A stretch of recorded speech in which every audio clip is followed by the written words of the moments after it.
Mozalisina nyonso azwa lokumu Kembo Massanjoli. Nzambe watanisaka tongo akoisaka butu. Nzambe bakoko na biso basambelaki na sincérité. Azwa Kembo lokumu Massanjoli tobosani pete bakoko na biso bakulaka na biso bangoya na biso bapaka na biso sako ekinyo tobosani pete ba ijika shu ba ijika fani ba ijika love ba ijika families and sister bozala scotché branché cimenté na ijika bébé amour TV makambo ezali tobosani pete bato nyonso baza kolanda biso de partout dans le monde entier en ce net moment nzambe ko bénisha tout le monde bana mama bozali hein.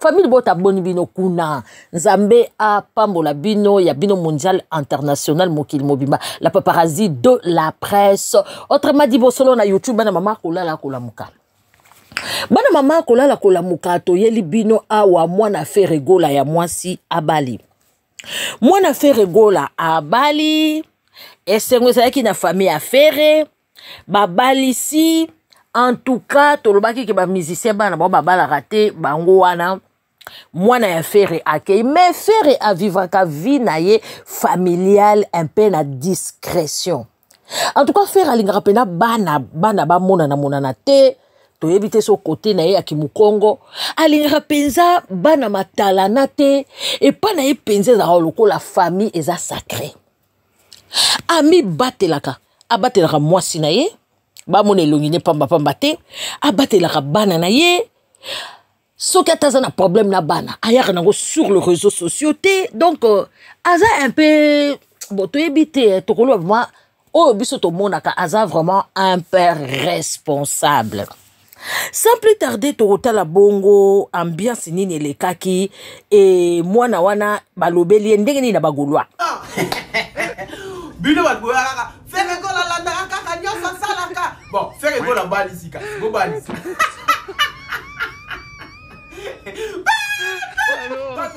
faire égola nena saboko alandela ka famille na yeswe abeba la tala mwana moko te abalisi na to balisi ko balisi faire égola za papa les plus responsables avec tu es le papa les plus responsables veillez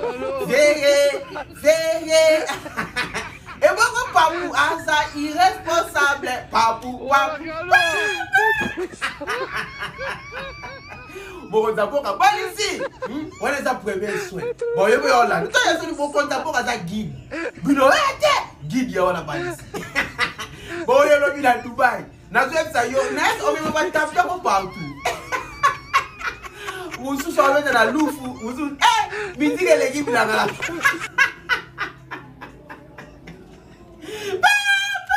bon d'abord balisi faire égola guide ya génération o balisi yo pe bien obalisa anga bolba otolanda kabino ok biso to bandi o eza défi wa longola ngo na passe o ya ko pesa mo na muta pusa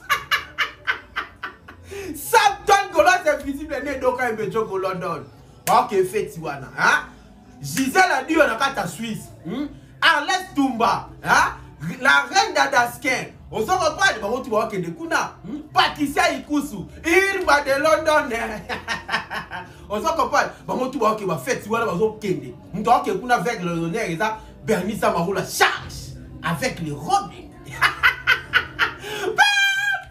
Samton Golo c'est visible parce que bon déjà pour nous koyeba placement fête wana pour so quand ta fête wana biso to balisaka regardez les mains de maman si avec les gens toujours na kacha polémique boyebi cigare nenga yaka papu ayaki pe ko bana papu bino pe bo balisa to mono mamba polémique oyo sans plus tarder toza ko yoka kuna de part et d'autre que main noire lisusu na kata ko fiolo bino bo ma vie oyo boko bo ma vie o botika betata na ING arena ko botika ye mama balobi main noire lisusu pare ba annuler concert mais lokole ye na monoko a grâce mbizi est-ce qu'il faut ton dimango yango balobi pe polémique mususu eza sur le terrain que Cindy Motema ye moko azoko tia ba fiche likambo yango wana ebwaki beaucoup d'encre sur les réseaux sociaux Cindy a komi ko bamba ba fiche mais biso tolobi boy na niveau ya mopa o mokonzi tozo bati mopa o nenga se rabaisser boy soki Cindy aza mère akoki no bamba ba fiche te banda mokili ezala quartier latin ezala to mona te ba musicien ya quartier latin ba mo baba ndako bamba ba fiche esalema te Kofi akwei to nini Kofi ndako yo yal baka soma na Dallas d'abord ezali ko saleka na États-Unis siko tango fali para tongi ndako na ya buka kindako na yazo ki ba maçon ya ba chinois est-ce que mbongo ekei est-ce que sindia ko bamba ba fiche ou bien za buzz kaka ne ba koma na ba yena mobile ne ba buzz to moni azo salaka ba concert na azo salaka ba répétition. Et puis bato lisusu bakomi ko seka BBL bino bolingi asala pe ndenge nini bato balobi BBL ango sindia ke no baki ake no bandela po esali pena liboke on dirait moto alati kusha pampers ya mwana mais eloko ya bibamba et représentaka bongo o ya naturel ndezalaka na moi défaut moi mukie moi nini mais wana ezaka liboke kanga makambo ete ya bino mutu bolingaka place ya mutu bolingaka vie ya mutu ekoma ya yo bolingaka nyonso ya mutu ekoma ya yo bokeba nzamba sala mutu na ndenge na ye lelo yo ozwi place ya muninga muninga nazalaki na basima yo pozima dendo ya liboke otie o muninga wana azalaki na mabele okende ko bamba nzoto bamba suka nango cimetière ya omoni babiloko original wana basima ya original ezaka nango esaka biso mwa pete esaka biso mwa boy mais wana ezaka lokola kusha ba bébé ezaka statue moko batio na sima nde nayebaka pete ndenge bavandelaka donc ndenge ezaka ba muscle bakatikati na gu esili yo na nzoto ole siko latela ngo ta babilamba moko ya pete yo zo latela ngo ekanga zo lingo laksa ta ya lia ekokokana na oyo te do original na ba misu se simba ka artificiel au mona ngo pe simbi mais il fallait pas nga mona il fallait pas elateli oyo po na yebite ngai nde elateli oyo esalisko ebimisi penza mbuma yango mbuma ya Adamu na Eva ebimisi on pena mabe mbuma ya ba deux fois ebimisi on pena mabe ebimisi on pena liboke ebimisi on pena eza original te mbala sima ay baka kolata bilamba kaka eza mwa ndambo ya conseil omoni na vie soko bali mobali moko ya koko na vie to bali mobali moko aleki omona na âge il faut pas kokotaka na ba jeune ye ya akoya ko bimiso ridicule po ye bilamba azolata e alokola ya yo te akokosa yo ozala bien te po bozala lokola neti na neti bato mususu bazoseka balobi o ete ya makasi eza ya poto ndeko na biso ya mwasi alati chemise na pantalon jean ya makasi ya baposhi oyo bazoteka na bawenja sarcelle biso tolobi bon eza mutu mususu azali na vie akipane mambo bilamba te mutu mususu na vie akipane mambo bilamba te akipane ka mobali na ye na makamu na ye mususu donc bato baza ko loba mais bino oboso na bo sepe na ye bino bo sepe na ye encore bino baba machwara oboso ko finge na commentaire balekisi nchwara bolembisa bobo mamboto bobo mwa moto pona le cœur allez bocha ba corps pona le cœur madendo kitoko madendo pa komi na oya ye yaya na mokile komi oyo zangi mama kende ko pietikisa ye pa komi na oya ya zebuki na oya ye na sa ko binda na kitoko na ye na ndeko sakana te mais il faut la lata ngomo la mama boy bon ya sakana ye na kolata na ye ye pa za ko lakisa ta yaya mikolo komi so chefou muninga ka bambelo BBL o chefou ko dendela ngana basima minene na bambelo BBL oyo dendela na mabele minene ngabo mikolo ekomi osakana te en tout cas eza pasi pe mawa eza ndenge na bango ndenge couple na bango mo bakataka bango zarko alanda doya mo kakatine kovo ya mo kakatine bo eza ba style na ye bo mesana na ye omoni ba star ou bien ba musicien be ba vedette bazaka na moi genre na bango moko bo bando finge boko lemba po bango bazaka na moi genre na bango bo mo akatisuki mo ka chekovo mo ka cheboye mais BBL nzambe to kaka mtema sindi makambo yo salaka biso sindi yo makambo yo salaka biso to kanga mutema pardon to mesana no kaka po to koma de famille tokoma de famille donc likamuso bato balobi yokate pe tokoma famille mais na sengi no bo mesane ka bongo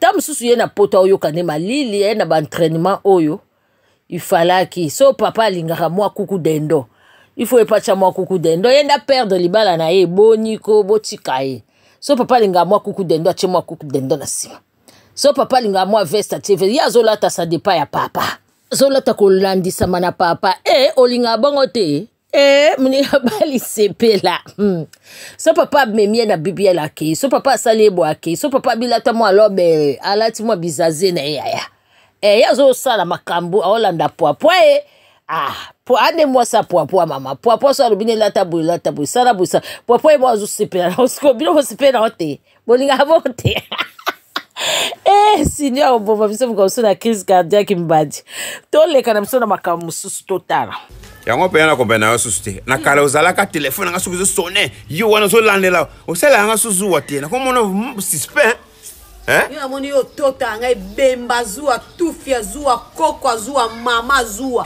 zuwa lina sela yo ngo betabi yo moko ba génération na biso ya mikolo zuwa eza nango kaka pondu yo pasi mo wenzenga na keluka ma pondu na sa pondu na nga mwa mai to le na fufu na bana rentrée scolaire ndengeza wo mutu na yo zobeta mutu ndengezo beta na kaleza na papa basadi bana ba rentrée scolaire lelo koma mama luki sandal papa luki ketch kolie koma na biso pasi mo wenze koki na ngote be moi sa zo afini kika trou na likolo na ngona sa suzu na sala kalkini bana ba kolia ni mbongo papa bonga pese kokoka na ngote ai na bakisi suzu likolo na kata na musisa na sala apese pona zuwa ebemba zuwa mabala kaleza kati ozo sala zuwa ebi kana oza super otomba ki mobala futo yo chez ta carte yo zipondu otomba ki mobala yo ozu pondu na zipondu mabala auto komi lelo ba pondu na ba tongo sone na ba ebemba dule to si suzu to ba kisi likolo boni buzoba boyeko tata no ba génération wana kaleza ki asali zuwa ba futo super yo so na sali zuwa futani yo so na mga selo pe na zuwa futani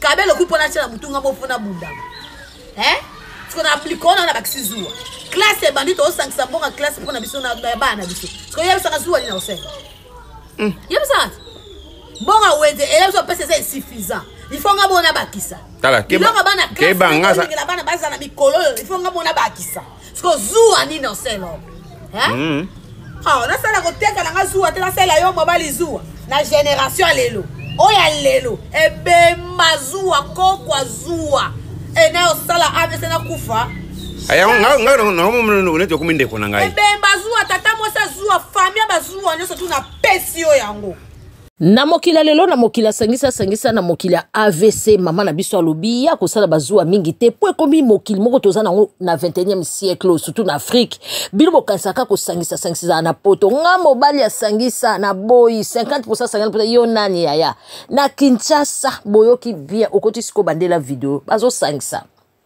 mwasi ake koteka mobali ake koteka rentrée scolaire ba osangisa mobali moko tazo koka su makambo po banvwa ya lelo babaka bango mo bayibaka gouvernement bango mo misale ezate yo boya ka mobali asangisa na poto me yebake mobali asangisa na poto azali na Kinshasa kutu baleke bele mwasi ake aluki mobali ake aluki bazwi basangisi mibale bele bakomana bango bajigolo kutu ya Kinshasa mibale bele bakomana bango kazozela mwasi poto mwasi ya Kinshasa batami adindami yo kanisa obengisa mobali mona poto nzo mobali aza bana 5 na mwasi mo avanda kuna achaye na se abenga eka petite sœur ya kapeta lopango wa famille babenga okaka semeki oyeba kate nzoka nde yo bonheur na bango mama kota na je papa kota na shida fi wana avanda na next na bana oleki na biso monga bota na lopango nzoka nde papa bana wana yaya okosutuka kami na poto azwi deja mukando sutuki mwasi azongi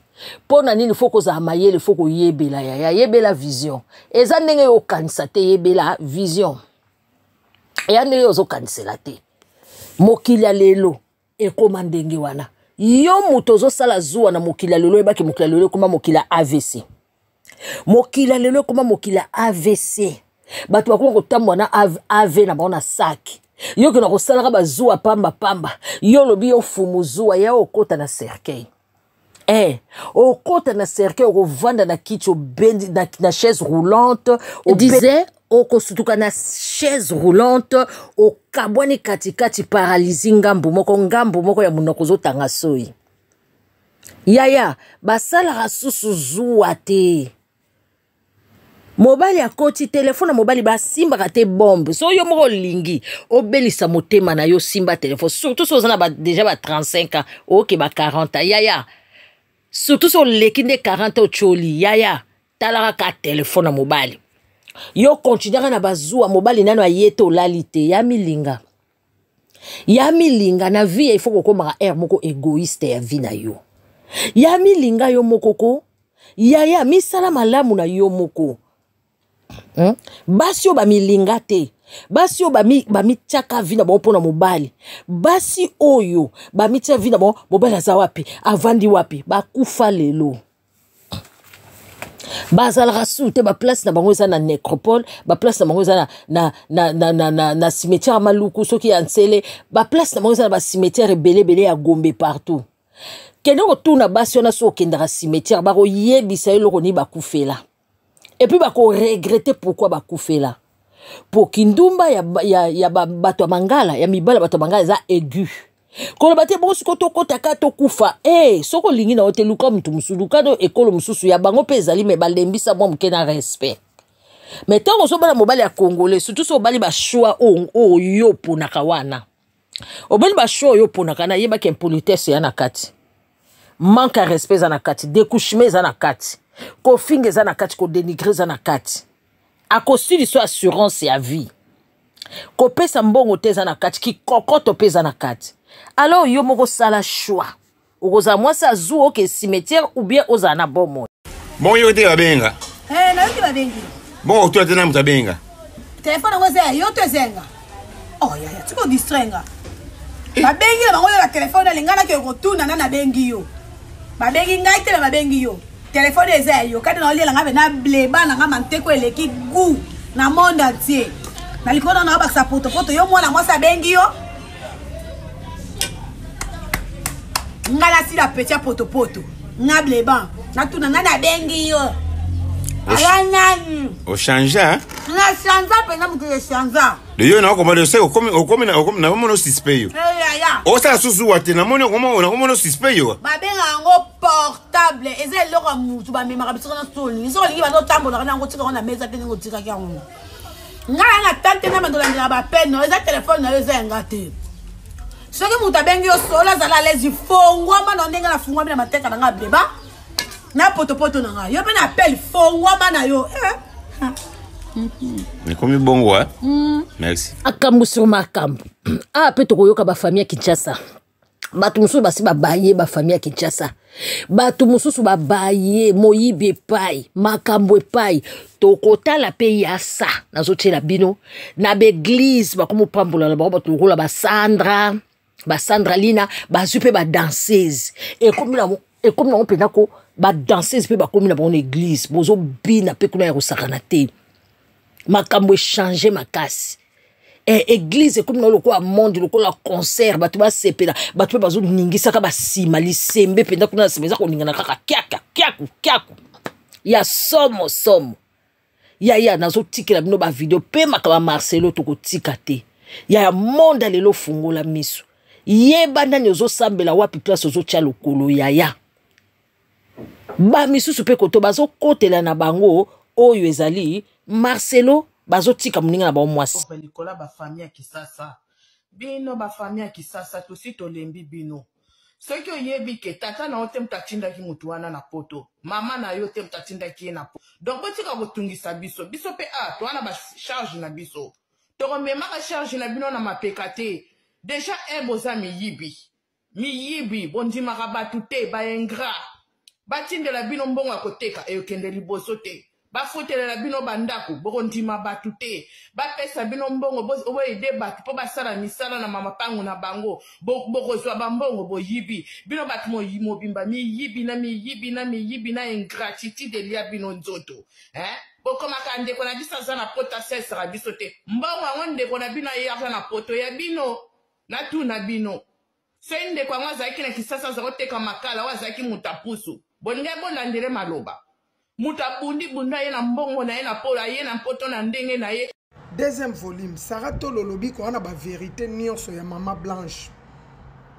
Ndenge azalaka mabe. Ndenge azalaka na comportement mabe.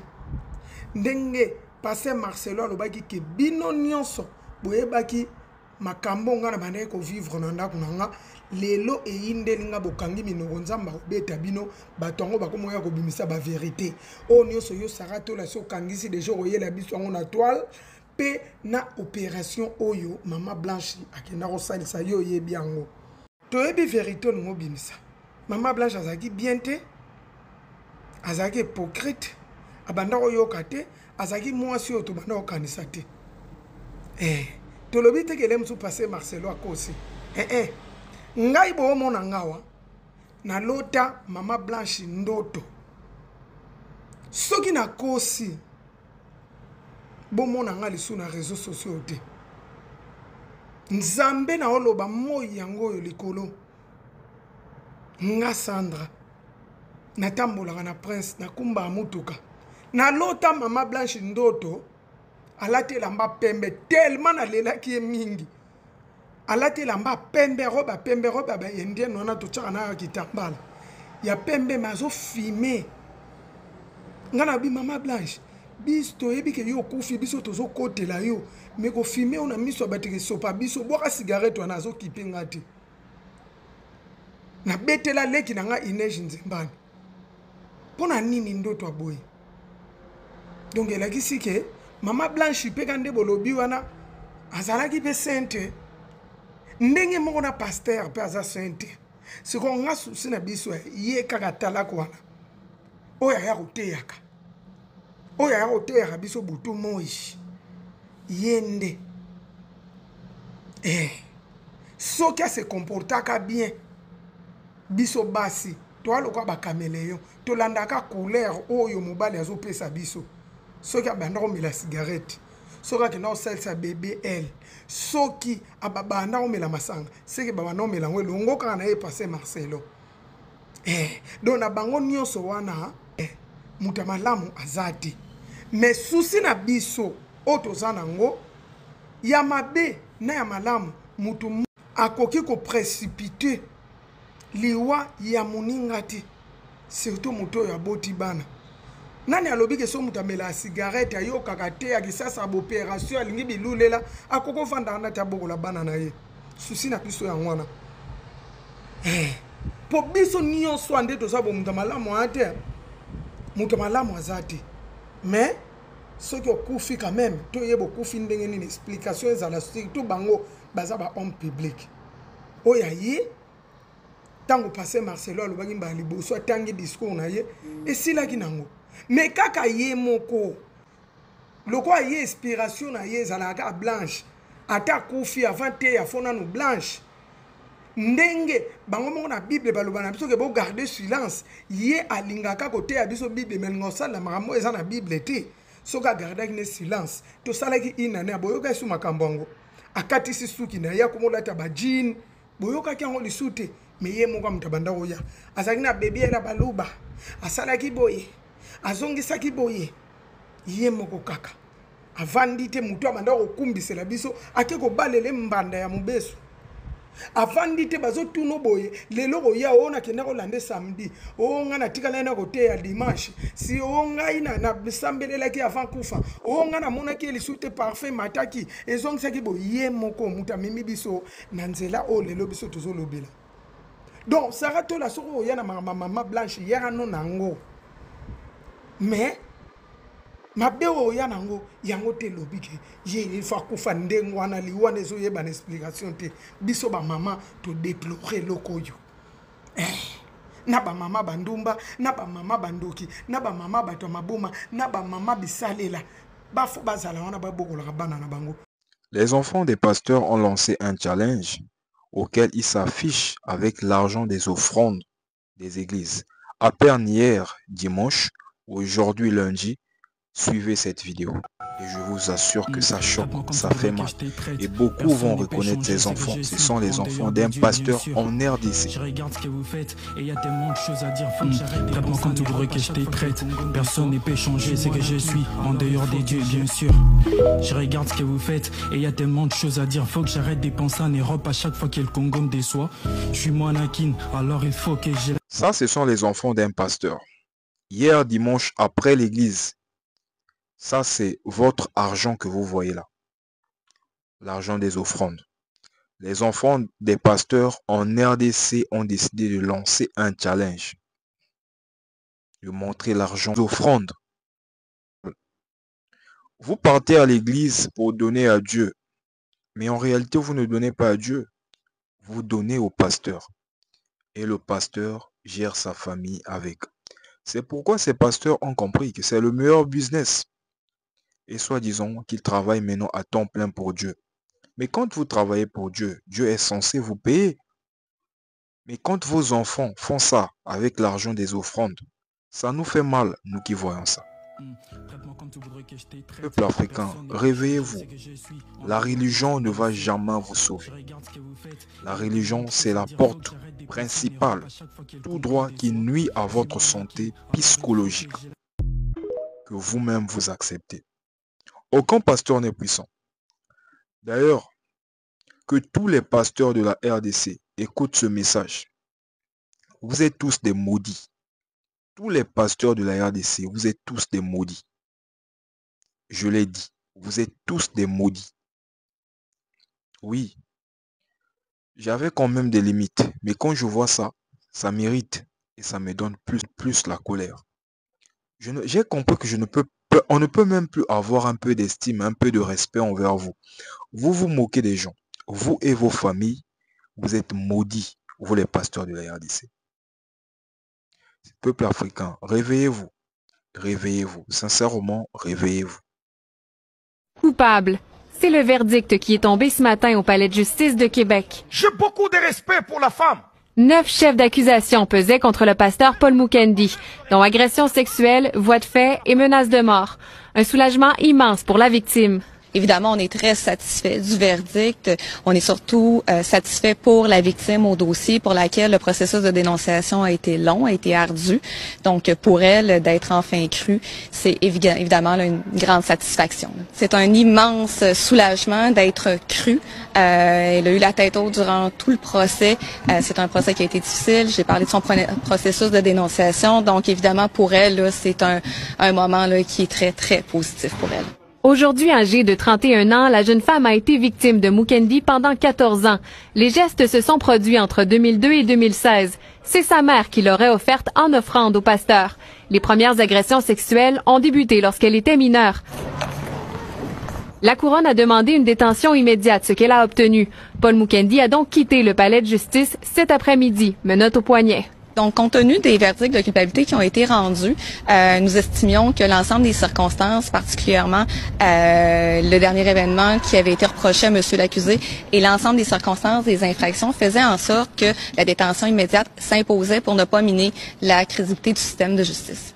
Paul Mukendi reviendra en cours à la fin de l'été pour connaître sa peine. Pour le chef numéro 2, qui est d'exploitation sexuelle, il y a une peine minimale et évidemment, il y aura une peine globale d'imposer pour l'ensemble des 9 chefs d'accusation, qui sera certainement là, une peine de détention de longue durée qui sera recommandée par le poursuivant au juge. Rappelons que les jurés étaient séquestrés depuis le 25 juin dernier, sans savoir que d'autres femmes ont aussi affirmé avoir été victimes d'abus sexuels de la part de l'accusé.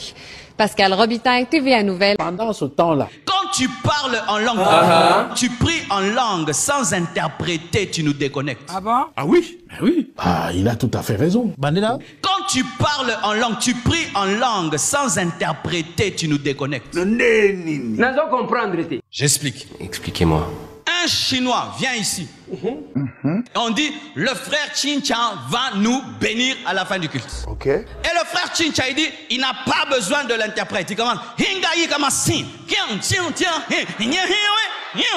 tu vas dire amen? Ah non. Non. Non. Mais il est en train de prier Dieu. Il est en train de prier Dieu. Mais pourquoi tu ne dis pas amen? Parce que tu ne comprends pas. Et lorsque si tu parles, tu pries en langue, tu pries en langue, tu pries en langue. On ne comprend Aujourd'hui, je me répands. Moi-même, je me répands. Très bien. Ouais, ça c'est très bien. Un enfant de Dieu se répand tous les jours. Tu regardes la parole, tu regardes ce que tu fais, tu te répands. Je me répands, que Dieu me pardonne. Pendant que j'ai composé cette prédication, je me repentais. Très bien. Pourtant, et après,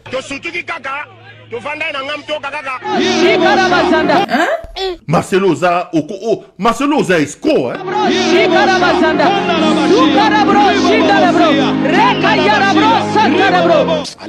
C'est pas possible. Wana, c'est la première chose. Deuxième chose. nous bénissons nos ennemis. Nous prions pour leur conversion. Maman, on va pas partir à l'église. Mon fils, laisse-moi tranquille aussi, s'il te plaît, chérie. On reste à la maison. Laisse-moi préparer, on mange. Tant que l'église, parce qu'il y a des problèmes, à quoi peut sa réponse na cher. Donc l'église est comme une place chère et comme une place il y a un pasteur, il y a compte à rendre na bande konaye soit na ba belle famille soit na ba semi. Pardon moi nangai. Kika na malanga mongulu nanga na TDG épice na makemba. Je pasteur ko pasteur na o na ça il a bien dit ya pasteur na ba nanga lelo eza dimanche tolia na biso. Po verso ezalaki ya o garder silence l'Éternel combattra pour vous wana. Pa pasteur ba ça il a ngoli société. Et comme au sali pasteur likamba mieux na justice. Verso ezalaki ya o pardonner wana. Pa pasteur ba sali la kango de société. Ce qu'on a mon Dieu l'église na que ça. Moi na nga to église kaka soki Yesu ye moko aye asali église nde to ke l'église ya Yesu. L'église ya ba pasteur ya lelo. To comme cher et comme place ya ba compte à rendre ya ba pasteur. Pasteur a la réponse ya kopesa. Na cher na kopesa la réponse na. Na bona nga ba problème. Tika na sa na nga makemba na ngai. Na sa ya na mwangu na si ya pasteur to lia na biso. Ce qui est soyez à l'église, l'église, l'église est comme cher et comme il passe à compte à rendre à pasteur. Pardon. On doit partir à l'église si seulement Jésus vient, lui-même fait son église, là on part. Parce que si on part avec les pasteurs, nous on donne les offrandes. Après quand il y a un problème, ce sont des pauvres. Eh pardon, n'a pas pasteur à qui est nanga pauvre, n'a pas nanga moko. Après si on a action de grâce, après boyer. Pasteur Azo Benganga pauvre, il y a comme une mousse. Pardon mon fils, on reste à la maison. Cet argent-là d'offrande, d'action de grâce, là, on peut donner même aux orphelins. Pardon. Gardez silence, l'Éternel combattra pour vous. Balongoli na bango version na na Bible. Na ebisaki bino na tongwa lelo. Lelo eza dimanche, na ke na église te. Moi 20 000 francs nanga nazaki nango yo offrande wana na action de grâce nde nazwi nasombi moi makemba nanga moi ngulu moi pastek moi jus nasaleli bana nangai tofanda na biso tolia Yesu azwa lokumu po neti na elanga balilo la mwika na tongo sokoli no lobi oke église okomi na église boy OK papa zaki na likambu na mutu il fallait que ko répondre na cher wala ta papa doit répondre biso kuna tozolo ba amen daddy amen papa c'est la parole en tout cas na boy nangai bana nga boya bofanda tolia na biso lelo eza dimanche lobi eza lundi tozongeli susu makambo ya lukambongo na lukambongo nanga nalia katana bana ngai na ba orphelin olieke nakendaka na église na pesi mo action de grâce tant na betisa papa libaku akekangisanga na mbongo nanga moko bande kusote lokwa ndezo salanga pasi yake no mbongo abandimi nde bazokende ofundela ngo susu bandimi mususu. Et puis na sima nango pe babengi bino ba pauvre bande ko lokwa ne swinga c'est mi ata sata benga biso ba pauvre mina komona bana nzambe bazobenga baninga na bango bana nzambe ba pauvre or que ye moko kutu Yesu alobi riche qu'il était il s'est fait pauvre mais ozomona pasteur azobenga bandimi ba pauvre pardon bana ngai bolia tola biso mwa likemba na biso na mwangulu lobi eza lundi tikanga bakozwa ye amukamate nde mutema na biso esepeli nde pe tomoni ke afuti mama Blanche balobi kuna na ngambo kuna na oya Bostalino okomi olenga Bostalino bino na association de miyibi yo pozaka checkerd obimela kuna ndenge nini yo pe tozoya Bostalino omofika so bandoki bino bandoki ya liboso te bata ba 1 million boko ba milliardaire na mbongo kosenga na mbongo oyo ya kosenga boza okola la mendicité forcée bongo ya ofele tande pesi bango foli bota bana bango na champion de ba opanza ba mbongo après bozela Sandra Lina église ba komozo ba danseuse ya yo mtu ataba beti kala na ba secte oyo yaka kofinga biso tokocontinue botala Sandra Line aza koningisa nsima kuna bazwi badanse loko bakofi olomide kofi olomide ayebisaka bino ngande mopao na bona mpe abo bakisi bondima bata babe bamouton eloko esa bino ndeki diba bondima teke église ekomi nango concert ya kofi ayebisa bino yenda pesa bango edingo ayebisa bino yenda pesa bango bakisi bajewa kokweyisa bato tala nzambe na likolo. Les enfants des pasteurs ont lancé un challenge auquel ils s'affichent avec l'argent des offrandes des églises. À peine hier, dimanche, aujourd'hui, lundi, suivez cette vidéo. Et je vous assure que ça choque, ça fait mal. Et beaucoup vont reconnaître ces enfants. Ce sont les enfants d'un pasteur en RDC. Je regarde ce que vous faites et il y a tellement de choses à dire. Faut que j'arrête. Traite-moi comme tu voudrais que je te traite. Personne ne peut changer ce que je suis en dehors des dieux, bien sûr. Je regarde ce que vous faites et il y a tellement de choses à dire. Faut que j'arrête de penser en Europe à chaque fois que le Congo me déçoit. Je suis Moanakin, alors il faut que je... Ça, ce sont les enfants d'un pasteur. Hier dimanche, après l'église, ça, c'est votre argent que vous voyez là. L'argent des offrandes. Les enfants des pasteurs en RDC ont décidé de lancer un challenge. De montrer l'argent des offrandes. Vous partez à l'église pour donner à Dieu. Mais en réalité, vous ne donnez pas à Dieu. Vous donnez au pasteur. Et le pasteur gère sa famille avec. C'est pourquoi ces pasteurs ont compris que c'est le meilleur business. Et soi-disant qu'ils travaillent maintenant à temps plein pour Dieu. Mais quand vous travaillez pour Dieu, Dieu est censé vous payer. Mais quand vos enfants font ça avec l'argent des offrandes, ça nous fait mal, nous qui voyons ça. Peuple africain, réveillez-vous. La religion ne va jamais vous sauver. La religion, c'est la porte principale, tout droit qui nuit à votre santé psychologique, que vous-même vous acceptez. Aucun pasteur n'est puissant. D'ailleurs, que tous les pasteurs de la RDC écoutent ce message. Vous êtes tous des maudits. Tous les pasteurs de la RDC, vous êtes tous des maudits. Je l'ai dit, vous êtes tous des maudits. Oui, j'avais quand même des limites, mais quand je vois ça, ça m'irrite et ça me donne plus la colère. J'ai compris que on ne peut même plus avoir un peu d'estime, un peu de respect envers vous. Vous vous moquez des gens. Vous et vos familles, vous êtes maudits, vous les pasteurs de la RDC. Peuple africain, réveillez-vous. Réveillez-vous. Sincèrement, réveillez-vous. Kitoko, église comme boîte de nuit. Bandumba nyoso wa sopani n'église, wa miyibi nyoso wa sopani. Pour qu'on soit ok concert à chaque jour. Moi, maman, kuno ko bino ningi sisi mama, ma passé ba mo sa ba BBL. Ba passé ba mo miyibi ba sa na so rando na cher. Biso to leng sa ba botela Sandra Line mama, comment ne danseuse kuna ba danseuse nyoso bolanda kuna.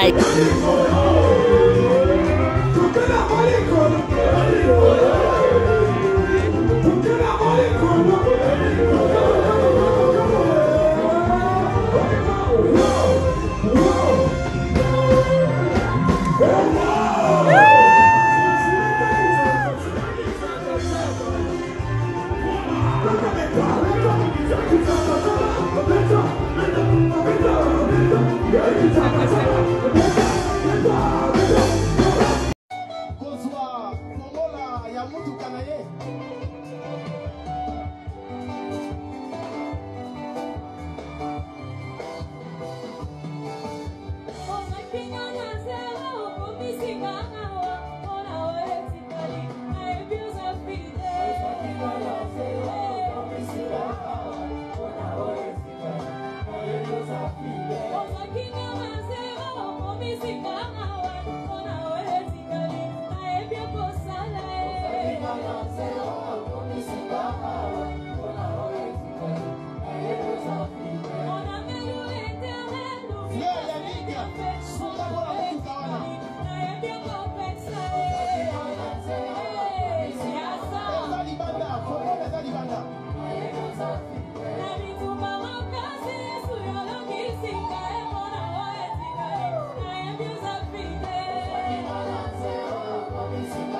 biso image ya mutuka. Voilà, fongola yango na kati.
Maman, on va pas partir à l'église. Mon fils, laisse-moi tranquille aussi, s'il te plaît, chérie. On reste à la maison. Laisse-moi préparer, on mange. Tant que l'église, pasteur a des problèmes, n'a pas de déconnailler. Après, on peut sa réponse dans chair. Donc, l'église est comme une place chère et comme une place, il y a un pasteur, il y a un compte à rendre, n'a pas de déconnailler, soit n'a pas belle famille, soit n'a pas sémique. Pardon-moi, Nangai. Si on a un mangulu, on a un déjà épicé, on a un kemba. Je pasteur code. Pasteur nanana oui, non ça il a bien joué à pasteur nanana nanga lelo eza dimanche tolia na biso. Po version ezala ki yao garder silence l'Éternel combattra pour vous wana. Pa pasteur ba ça il a ngoli suscité. Et comme au sali pasteur likamba milieu na justice. Version ezala ki yao pardonner wana. Pa pasteur ba ça il a ngoli suscité. Siko nga mundi l'église na kesali. Moi nanga to église kaka soki Yesu ye moko aye asali église ndeto ke l'église ya Yesu. L'église ya ba pasteur ya lelo. To comme cher et comme place il y a ba compte à rendre à pasteur. Pasteur a la réponse à couper ça. La chère n'a coupé c'est la réponse là. Na bon n'a pas problème. Tu connais ça na mama kemba na ngai. Na ça il y a moi ngui na ji ya pasteur to lia na biso. Ce qui est ça ya ça l'église. L'église l'église est comme cher et comme place à compte à rendre à pasteur. Pardon. To fa na ndako moi na ngai. On doit partir à l'église si seulement Jésus vient, lui-même fait son église là on part. Parce que si on part avec les pasteurs, nous on donne les offrandes. Après quand il y a un problème, ce sont des pauvres. Eh pardon, les pasteurs qui ont fait des pauvres, après si on a une action de grâce, après boyer, pasteur a fait des pauvres, il y a comme une mousse. Eh pardon mon fils, on reste à la maison. Cet argent là d'offrande, d'action de grâce, là, on peut donner même aux orphelins. Pardon.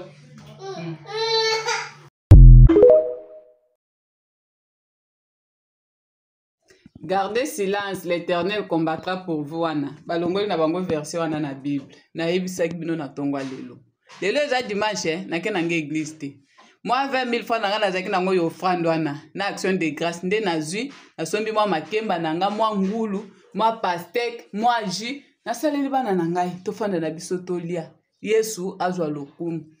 Po neti na elanga balilo la mwika na tongo sokoli no lobi oke église okomi na église boy OK papa zaki na likambu na mutu il fallait que ko répondre na cher voilà ta papa doit répondre biso ngona tozolo ba amen daddy amen papa c'est la parole en tout cas na boy na ngai bana nga boya bo fanda tolia na biso lelo eza dimanche lobi eza lundi tozongeli susu makambo ya lukambo na lukambo na lia katana bana ngai na ba orphelin olieke nakendaka na église na pesi mo action de grâce ta on abeti sa papa libaku akekangisanga na mbongo nanga moko bande kusote eloko wana ezosala nga pasi ya keno mbongo abandimi nde bazokende ofundela yango susu bandimi mosusu epuis na nsima na yango mpe babengi bino bapauvre bandeko eloko wana eswinga semi ata sata abenga biso bapauvre me nakomona bana nzambe bazobenga baninga na bango bana nzambe bapauvre or ke ye moko kutu Yesu alobi riche qu'il était il s'est fait pauvre mais ozomona pasteur azobenga bandimi ba pauvre pardon bana ngai bolia tola biso mwa likemba na biso na mwangulu lobi eza lendi.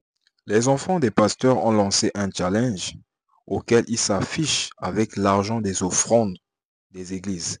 À peine hier dimanche ou aujourd'hui lundi, suivez cette vidéo. Et je vous assure que ça choque, ça fait mal.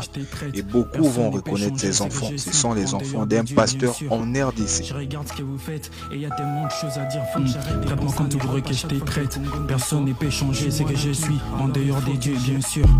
Je regarde ce que vous faites et y a tellement de choses à dire. Faut que j'arrête de penser en Europe à chaque fois que le Congo me déçoit. Je suis moi Anakin, alors il faut que j'ai. Ça, ce sont les enfants d'un pasteur. Hier dimanche après l'église. Ça, c'est votre argent que vous voyez là. L'argent des offrandes. Les enfants des pasteurs en RDC ont décidé de lancer un challenge. De montrer l'argent des offrandes. Vous partez à l'église pour donner à Dieu. Mais en réalité, vous ne donnez pas à Dieu. Vous donnez au pasteur. Et le pasteur gère sa famille avec. C'est pourquoi ces pasteurs ont compris que c'est le meilleur business. Et soi-disant qu'ils travaillent maintenant à temps plein pour Dieu. Mais quand vous travaillez pour Dieu, Dieu est censé vous payer. Mais quand vos enfants font ça avec l'argent des offrandes, ça nous fait mal, nous qui voyons ça. Peuple africain, réveillez-vous. La religion ne va jamais vous sauver. La religion, c'est la porte principale, tout droit qui nuit à votre santé psychologique, que vous-même vous acceptez. Aucun pasteur n'est puissant. D'ailleurs, que tous les pasteurs de la RDC écoutent ce message. Vous êtes tous des maudits. Tous les pasteurs de la RDC, vous êtes tous des maudits. Je l'ai dit, vous êtes tous des maudits. Oui, j'avais quand même des limites, mais quand je vois ça, ça m'irrite et ça me donne plus la colère. J'ai compris que on ne peut même plus avoir un peu d'estime, un peu de respect envers vous. Vous vous moquez des gens. Vous et vos familles, vous êtes maudits, vous les pasteurs de la RDC. Peuple africain, réveillez-vous. Réveillez-vous. Sincèrement, réveillez-vous.